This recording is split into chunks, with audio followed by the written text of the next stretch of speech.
Olá a todos, sejam bem-vindos à Escola Bíblica Dominical da Igreja Presbiteriana Vila Telebrasília. Nós estamos hoje na sexta lição do tema O Cristão Presbiteriano, baseado no livro do reverendo Sean Lucas, e essa sexta lição vai tratar ainda dentro do capítulo 4 sobre aliança e reino, falando um pouco ainda sobre pacto.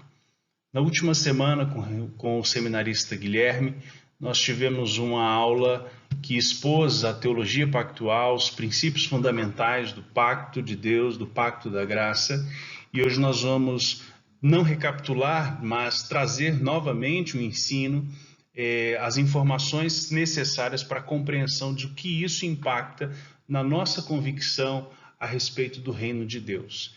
Vamos aproveitar esse momento e estudar a palavra de Deus. O que é pacto e o que é aliança? Pacto e aliança são palavras sinônimas, bastante utilizadas no cotidiano da vida cristã, no cotidiano da vida evangélica. Certamente é uma expressão que você já ouviu muitas vezes, e uma expressão que tem um significado muito extenso, muito forte, que foi amplamente discutido e apresentado na última lição. E as questões que essas expressões têm, a difusão, a ampla difusão dessas expressões, fazem com que muitas vezes elas sejam confundidas por interesses mundanos. Vemos, por exemplo, palavras como pacto e aliança, que têm um profundo significado para nós, sendo colocadas em marcas, em produtos comerciais que fazem parte do diálogo cristão. É comum até mesmo que empresas chefiadas ou coordenadas por cristãos utilizem termos como esse. Vemos aí vários produtos. Há um problema muito sério nessa questão. Em 2 Pedro, no capítulo 3, no verso 4, ele diz que muitos seguirão as suas práticas libertinas e por causa delas será infamado o caminho da verdade.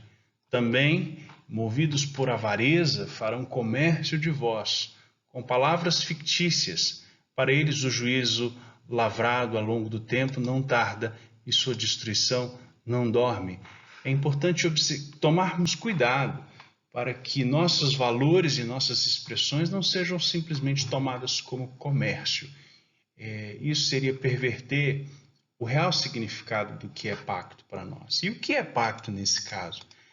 Como visto na última semana, pacto é um elemento do conhecimento teológico e do conhecimento doutrinário de nossa igreja que tem uma importância fundamental. Aliança vem do hebraico berit, ou do grego diateque, e nesse sentido bíblico refere-se ao pacto de Deus entre Deus e os homens. Refere-se à decisão de Deus, de salvar a humanidade por meio de sua graça. E isso tem um significado muito grande para nós, porque é a própria encarnação do Deus que morre e ressuscita com o único propósito de salvar as nossas vidas, de forma que não podem ser termos que devam ser banalizados ou desprezados por nós, ou desprezado o conhecimento a respeito dele. Vale bastante a pena voltar na última aula e estudar sobre pacto e aliança, como foi posto lá. De forma bastante resumida, é necessário recapitular o que é então esse pacto, o que é a aliança. A aliança, ela descreve a condescendência voluntária de Deus em atravessar a linha divisória entre o Criador e a criatura. Deus ele resolve se aproximar graciosamente dos seres humanos finitos a fim de estabelecer um relacionamento com eles. Podemos definir graça ou aliança como um acordo, um contrato. O problema é que nenhum contrato que pudesse ser firmado entre Deus e os homens seria absolutamente justo, porque Deus é perfeito, é imenso, é eterno, e o ser humano é finito, pecador, frágil e não poderia de forma alguma compensar nada. A Confissão de Fé de Westminster, na sua 7ª sessão, no 7º capítulo, primeiro parágrafo ele diz o seguinte: tão grande é a distância entre Deus e a criatura, que embora as criaturas racionais lhe devam obediência como ao seu Criador, nunca poderiam fruir nada dele, como bem-aventuranças e recompensas, senão por alguma voluntária condescendência da parte de Deus, a qual foi ele servido significar por meio de um pacto. É Deus quem está trazendo então esse pacto, essa aliança, à história da humanidade.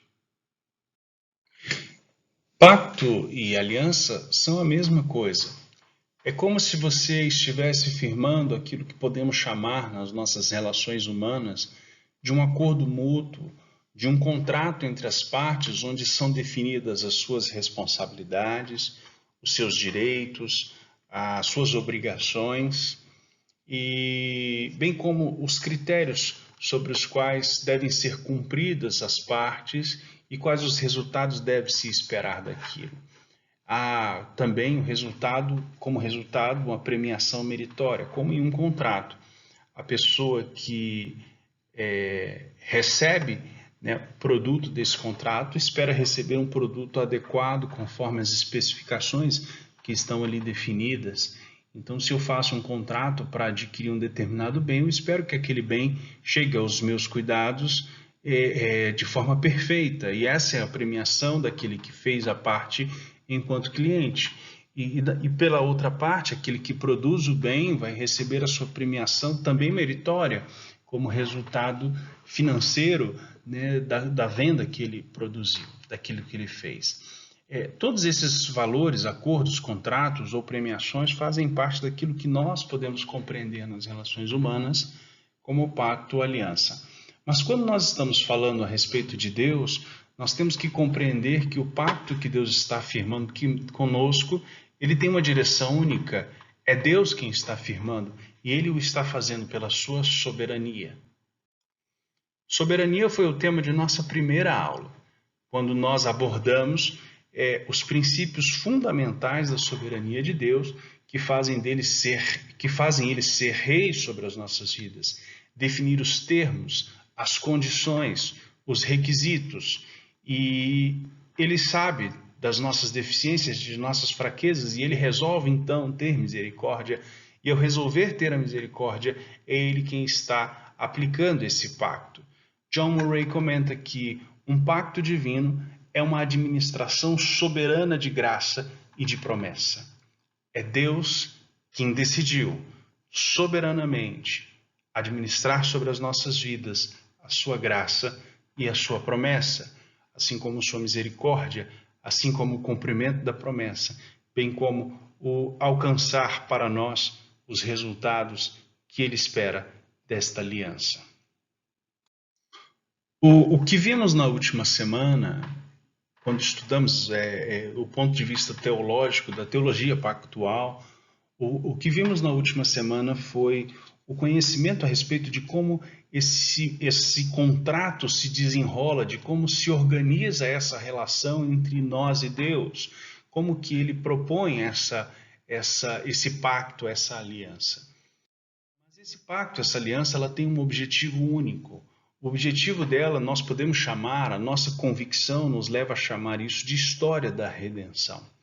Há um conjunto de informações que a Bíblia nos traz a respeito dessa relação entre Deus e nós, seres humanos, que nos leva a compreender que o objetivo era a redenção do ser humano. Há uma revelação progressiva que nos leva a compreender o propósito de Deus, o plano de Deus, o projeto de Deus até chegar a mim, até chegar a você, aos crentes espalhados por toda a terra. Há uma história, e essa história ela se inicia naquilo que chamamos de pacto de obras, como foi visto já na última semana, a primeira aliança.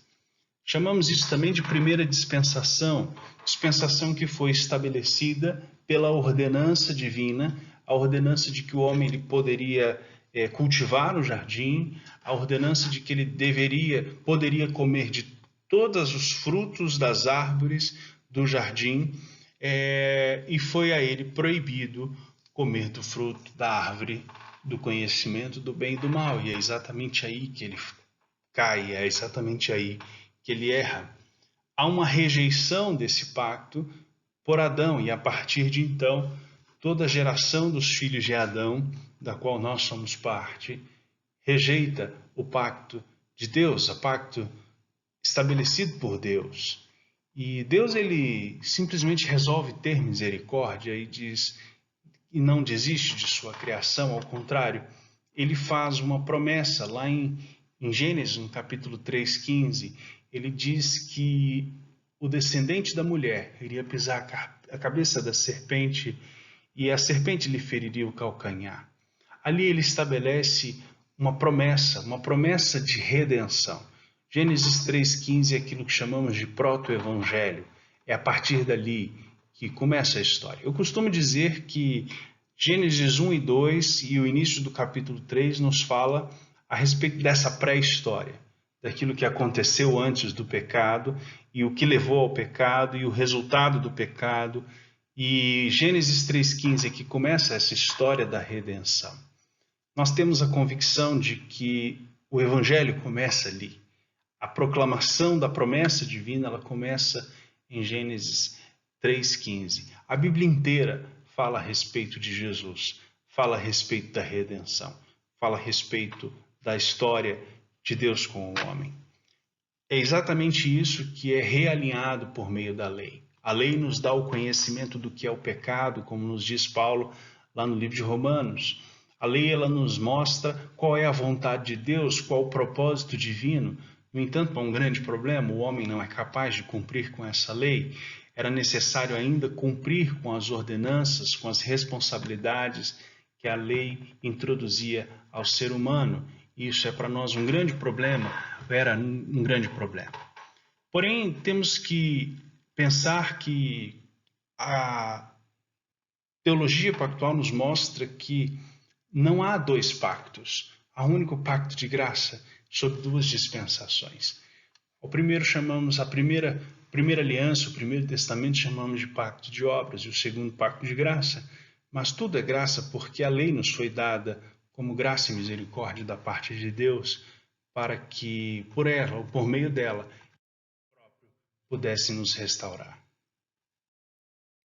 A confissão de fé no capítulo 7, na sétima seção, no segundo parágrafo, ele nos diz: o primeiro pacto feito com o homem era um pacto de obras. Nesse pacto foi a vida prometida a Adão e nele a sua posteridade sob a condição de perfeita obediência pessoal. Não é difícil imaginar que o cumprimento da lei de Deus não poderia ser alcançado pelo homem imperfeito, pecador, caído, totalmente caído, como são os descendentes de Adão. Contudo, embora Deus tenha feito de forma graciosa esse pacto, exigindo do homem obediência, o que resultou da parte do homem foi a desobediência. Ainda assim, por sua infinita graça e misericórdia, Deus ele se dignou a uma segunda aliança, a qual nós chamamos de pacto da graça. A proposta de uma segunda aliança da parte de Deus é, sem dúvida alguma, a maior prova de sua graça e misericórdia. O homem, ao pecar a partir de sua queda, ele torna a sua vida incapaz ele se torna por isso incapaz de fazer a vontade de Deus, de cumprir os propósitos de Deus. Temos que pensar, como nos diz a Bíblia em vários momentos, nós nos tornamos inimigos de Deus, abomináveis a Deus. Somos totalmente caídos, indignos. Esta é a condição do ser humano, por mais simples que possam nos parecer os nossos pecados, os meus ou os seus pecados. Embora não faça qualquer sentido gradar os pecados, é exatamente assim que Deus nos olha. O mínimo pecado é o resultado dessa queda. Por isso, é necessário que Deus conceda a nós a misericórdia para que venhamos a ser restaurados num relacionamento com Ele. E é exatamente isso que Deus faz. Quando Ele estabelece uma segunda condição, uma segunda aliança por meio do seu Filho Jesus Cristo, A salvação, ela nos é dada então por meio de Jesus Cristo, prometida a todos os que estão ordenados para a vida eterna, prometida àqueles que têm fé, aqueles cuja ação do Espírito Santo habilita a crer e a se dispor a cumprir a vontade de Deus. É exatamente nisso que consiste essa segunda aliança, o pacto da graça. Essa segunda aliança é o Novo Testamento, cujo fiador é o próprio Filho de Deus.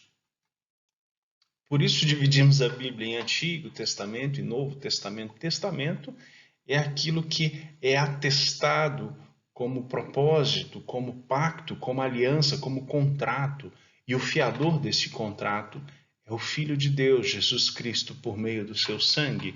Essa segunda dispensação, ela está estabelecida a partir da promessa de Deus lá atrás e de sua misericórdia. Ela se torna necessária por causa da insuficiência do ser humano. Imaginem que nós não éramos capazes de cumprir qualquer aspecto da lei, ou se descumpríssemos um dos seus mínimos detalhes, sejam eles detalhes cerimoniais, sejam eles elementos culticos, seja ainda os elementos ritualísticos ou de saúde. Todos esses elementos que faziam parte da lei, se um deles fosse descumprido pelo homem, tudo seria então perdido. Por isso, a insuficiência do ser humano se confirma. A nova aliança, no entanto, ela é firmada pelo sangue de Jesus para a restauração de todas as coisas. E aí é que entra a nossa convicção, enquanto cristãos, a respeito daquilo que consiste o reino de Deus. A promessa ela foi anunciada a toda a humanidade desde Gênesis, no capítulo 3, verso 15. E ela nos é revelada de uma forma especial a Abraão, lá em Gênesis, no capítulo 12, quando Deus o chama e se mostra a ele como seu amigo. A história da redenção prometida, ela resulta no domínio e na bênção de Deus sobre toda a terra. E disso compreendemos o conceito de pacto de reino de Deus. Essa revelação que se deu desde o Gênesis, ela vai progredindo e Deus vai se mostrando e se qualificando enquanto nosso Redentor, enquanto nosso Salvador. E ela culmina na própria pessoa de Jesus por meio do seu sangue derramado na cruz. Mais uma vez, a Confissão de Fé de Westminster ela nos fala que sob o Evangelho, quando foi manifestado Cristo, foi manifestado o novo pacto. O pacto é manifestado ainda com maior plenitude. Há uma evidência e eficácia espiritual a todas as nações, aos judeus bem como aos gentios. É chamado então de Novo Testamento, firmado pelo sangue de Jesus. Não há, pois, dois pactos de graças diferentes em substância, mas um mesmo sobre várias dispensações. Na teologia pactual, o presbiterianismo, já vimos também na última aula, ele diverge de outras denominações, por exemplo, no que concerne a teologia dispensacionalista, que não considera essa revelação progressiva, afirmando uma descontinuidade entre o pacto da lei e o pacto da graça. E, por consequência, existem dois povos de Deus distintos, um judeu e outra igreja, salvos de maneiras distintas, com duas histórias, Israel e a igreja. Devemos tomar cuidado com afirmações excessivas da continuidade pactual, o que muitas vezes vai impactar na tradição da igreja presbiteriana, na maneira como batizamos os nossos filhos na infância, na prática da Santa Ceia para crianças, sem que haja a prévia profissão de fé, as leis sacrificiais e higiênicas, como se houvesse a necessidade do seu cumprimento, como, por exemplo, guardar os sábados, ou não comer carne de porco, e coisas do tipo. Temos que tomar muito cuidado, porque as nossas convicções enquanto igreja é de que nós temos um novo pacto que é firmado tão somente naquilo que Cristo orienta, e Cristo nos orienta uma vida de amor a Deus, de amor ao próximo, cujo cumprimento da lei se deu através dele, por meio dele, de forma que nós somos isentos do cumprimento daquilo, mas não somos isentos dos seus valores morais ou das suas preocupações com a vida cristã, com a vida religiosa autêntica diante de Deus. Vemos então nessa teologia pactual que o Deus imanente ele está presente na história da humanidade desde o princípio, com um único pacto, o pacto de graça, onde há duas dispensações, pelo menos a dispensação das obras e a dispensação da graça plena do Senhor Deus, ele tem se revelado dessa forma progressiva. Desde o Éden, em Gênesis no capítulo 2:16, por meio de sua promessa, no capítulo 3:15, até mesmo no seu reino. O Éden fala do mandamento de Deus, a lei de Deus, que veio a Adão exigindo a obediência. Se o homem desobedecesse, o juízo viria na forma de morte, implicando que tivesse Adão obedecido, ele teria recebido também vida e bênção. Adão, no entanto, resolve falhar. O pacto da vida, o pacto da criação, a administração adâmica, ele foi transgredido. Deus ele conduziu a sua história por meio do seu povo para cumprir com o propósito de proclamar a sua lei, de proclamar a sua verdade. Veio Adão, Noé, Abraão, Isaac, Jacó, Israel, Moisés, Davi. Gálatas, no capítulo 4, nos diz que, vindo, porém, à plenitude do tempo, Deus enviou seu Filho, nascido de mulher, nascido sob a lei, para resgatar os que estavam sob a lei, a fim de que recebêssemos a adoção de filhos. Temos então no Novo Testamento a plena revelação do propósito de Deus, a plena revelação da redenção de Deus por meio de seu Filho Jesus Cristo. É exatamente isso que vai nos falar Hebreus no capítulo 1. Havendo Deus outrora falado muitas vezes e de muitas maneiras aos pais pelos profetas, nestes últimos dias nos falou pelo Filho, a quem constituiu herdeiro de todas as coisas, pelo qual também fez o universo. Ele é o que é o resplendor da glória e a expressão exata do seu ser, sustentando todas as coisas pela palavra do seu poder. Depois de ter feito a purificação dos pecados, assentou-se à direita da majestade nas alturas, tendo se tornado tão superior aos anjos, quanto herdou mais excelente nome do que eles. Pois qual dos anjos disse jamais: Tu és meu filho, eu hoje te gerei, e outra vez eu lhe serei pai, e ele me será filho? Temos que compreender então que esse pacto, essa promessa, ela é irrevogável. Aquilo que Cristo fez, cumprindo a lei, aquilo que Cristo fez, atribuindo a nós a sua justiça e nos garantindo a redenção, ela é irrevogável. Não há como retornar mais atrás. Não há como o homem decair de sua graça, de sua misericórdia, porque ela é feita pelo próprio Filho de Deus. O nosso pacto, ele é afirmado por Cristo, mediado por Cristo e confirmado em Cristo Jesus, de forma que nada pode nos separar do amor de Deus que está em Cristo Jesus. E esse pacto de Deus, ele busca estabelecer o reino, o seu reino divino. As boas novas do Evangelho, elas apontam para o fim da história humana como nós a conhecemos. O reino de Deus, ele não está necessariamente ligado ao avanço de entidades geopolíticas, de governos, de poderes, e nem tampouco é limitado por eles. O reino de Deus cresce em meio a perseguições, o reino de Deus cresce em meio a guerras, o reino de Deus cresce em meio a pandemias, e nós vemos a obra do Senhor continuando a ser feita sobre a terra. Está ligado à obra do Espírito Santo, que leva o ser humano a um relacionamento correto com Deus. Se alguém não nascer de novo, não pode ver o reino de Deus. Nós que nascemos de novo, cremos na pregação das boas novas de Jesus. Cremos que o reino de Deus não é deste mundo. Cremos que esse reino, ele já, mas ainda não, já é inaugurado por Cristo e pelos apóstolos por meio da vida dessa igreja, que cresce mesmo em meio a perseguições e a restrições. Mas ainda não, pois ele não está consumado. Ele aguarda o dia do Senhor, quando não mais teremos a influência e o poder do pecado, aquilo que nos afastava de Deus. Estaremos plenamente restaurados, plenamente transformados para vivermos a eternidade com o nosso Deus. Essa é a nossa convicção quando avaliamos então o pacto de Deus, o seu propósito. O propósito do pacto de Deus era a nossa redenção. E o propósito dessa redenção é estabelecer o reino de Deus através de nossas vidas.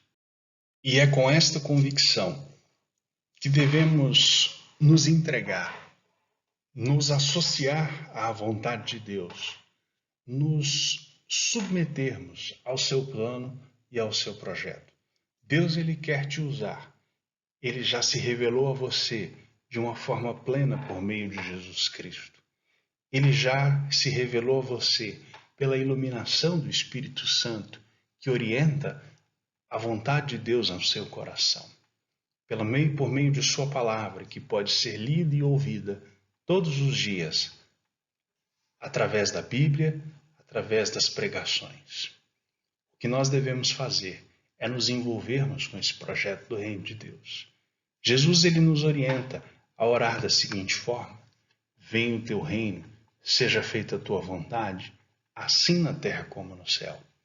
A nossa convicção cristã deve nos levar, de fato, a desejar viver o reino de Deus e a vontade dele.